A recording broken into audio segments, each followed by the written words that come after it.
लेकिन मैं अब आपको बताने वाला हूं कि आज की हमारी एक और बड़ी और अहम खबर है। क्या वो खबर है आपको बता दें, क्योंकि बंगाल में एक सोने की सुरंग मिली है। मैं कोई बात हवा में नहीं कह रहा हूं, दिखाता हूं आपको।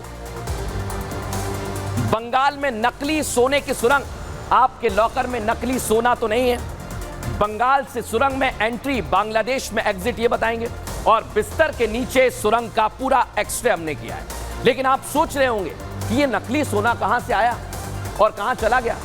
तो दर्शकों, कहीं आपकी अलमारी में तो नहीं पहुंच गया है? सवाल सबसे बड़ा यही है, क्योंकि आपसे और हमसे जुड़ी हुई खबर है और आपको जरूर देखना चाहिए। थोड़ी देर ठहर जाइएगा, क्योंकि आपके घर की तिजोरी या फिर बैंक लॉकर में रखा सोना नकली तो नहीं है। क्या त्योहार के आभूषण और मूर्ति के रूप में खरीदा गया सोना नकली तो नहीं है?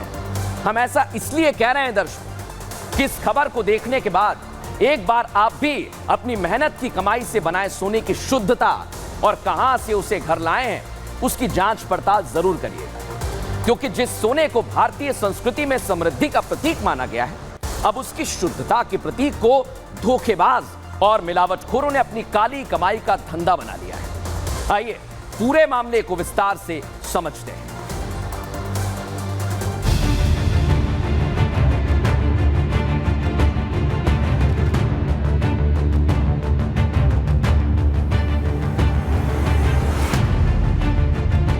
तस्वीरों में दिख रही ये खुफिया सुरंग पश्चिम बंगाल के दक्षिण 24 परगना के कुलतली इलाके में है, जो कि तस्करी के एक आरोपी के घर के बेडरूम से मिली है। आप जानकर हैरान रह जाएंगे कि खुफिया सुरंग करीब 200 मीटर लंबी है।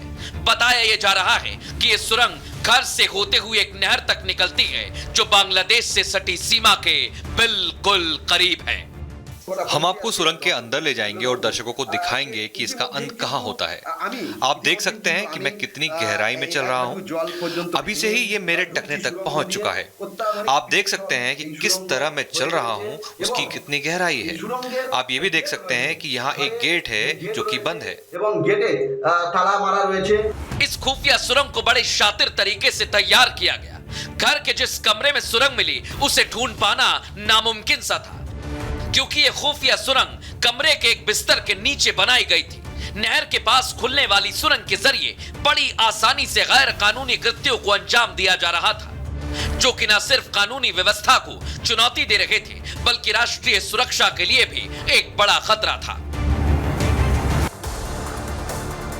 तो देखा किस तरह से अलग अलग तस्वीर देखने को मिल रही है, जो आपको चौंकाती है, जो आपके लिए महत्वपूर्ण खबर है। लेकिन कैसे ये धंधा चल रहा था आपको बता रहा हूं। दक्षिण 24 परगना में नकली सोने का बड़ा सिंडिकेट चल रहा था। टनल के जरिए नकली सोने का काला धंधा हो रहा था। इतना ही नहीं, नकली सोना पूरे देश में फैलाने की तैयारी थी। क्या हुआ, बहुत ही शातिर ढंग से इसे अंजाम दिया जा रहा था। धोखाधड़ी के लिए सोशल मीडिया का भी इस्तेमाल हो रहा था और सोने की मूर्तियों की बिक्री के लिए सोशल मीडिया पर विज्ञापन दिए जाते थे। खरीदार के संपर्क करने पर सोने का फर्जी वाड़ा चल रहा था और टनल के जरिए नकली सामान की तस्करी की जा रही। इतना ही नहीं, पुलिस से बचने के लिए टनल का इस्तेमाल करते थे ये सब धंधेबाज। एक्शन होने पर भागने के लिए भी टनल का ही रास्ता चुना। और लेफ्ट के जमाने में, जब लेफ्ट की सरकारें थी, तब से ये फर्जीवाड़े का खेल चल रहा है। लेकिन पुलिस ने क्या किया, केस 2 आपको बताता हूं। बंगाल पुलिस की धोखाधड़ी की शिकायतें जैसी उसे मिलती है, कार्रवाई देखने को मिली। शिकायतों के आधार पर पुलिस ने एक्शन लिया है। धोखाधड़ी मामले में अब तक आरोपी को पकड़ने गई पुलिस जैसे ही पहुंचती है सद्दाम को पकड़ने के लिए, छापा मारती है। छापामारी के दौरान आरोपी गिरफ्तार किए गए, जिनकी संख्या 2 है। मुख्य आरोपी सद्दाम के घर की तलाशी हुई और तलाशी के दौरान पुलिस को घर से सुरंग मिली है। पुलिस के मुताबिक आरोपियों ने फायरिंग की, बाद में सुरंग के सहारे मौके से सद्दाम भाग गया। इस दौरान 2 महिलाओं को गिरफ्तार किया गया है। दर्शकों, यानी सबसे बड़ी बात यह है कि कैसे ये टनल जा रही थी। और जैसा मैं आपको लगातार कह रहा हूं, बंगाल से निकली सुरंग का दरवाजा कैसे बांग्लादेश तक पहुंच गया, यह भी आपको समझना चाहिए। क्योंकि जिस तरह से दक्षिण 24 परगना का इलाका है, जहां नकली सोने की धोखाधड़ी हो रही थी, इसके लिए खुफिया सुरंग बनाई गई, जो मैं आपको बार बार बता रहा हूं। लेकिन ये राष्ट्रीय सुरक्षा के लिए भी खतरे की घंटी है, खासकर पश्चिम बंगाल जैसे सीमावर्ती राज्य के लिए, जहां से घुसपैठ और तस्करी के तमाम मामले समय समय पर सामने आते हैं। ऐसे में सुरंग से न सिर्फ घुसपैठ मुमकिन है, बल्कि नकली नोटों की साजिश, ड्रग तस्करी और अन्य प्रतिबंधित चीजों की तस्करी पर भी अंकुश लगाना बहुत जरूरी है, क्योंकि जो बॉर्डर इलाके हैं वहां पर सुरक्षा में सेंध बहुत बड़े सवाल खड़ी करते हैं।